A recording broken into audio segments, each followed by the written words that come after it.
కిరణముల ఉదయాత్ముని గని అది పండిన తీయని పంటను కొడు సూర్య మండలము పండితి కాలని ఊళ్ళూరే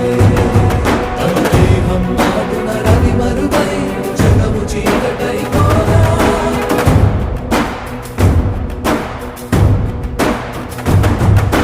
అది అమరేంద్రుడు గమనించి తన ఐరావతమధిరోహించి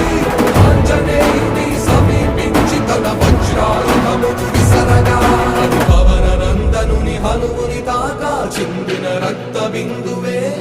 విద్యుద్వేగంతో ధరణి స్థలి వంద కడలిలో చచ్చి వంద కడలి అట్టడుగున గల శ్రీరా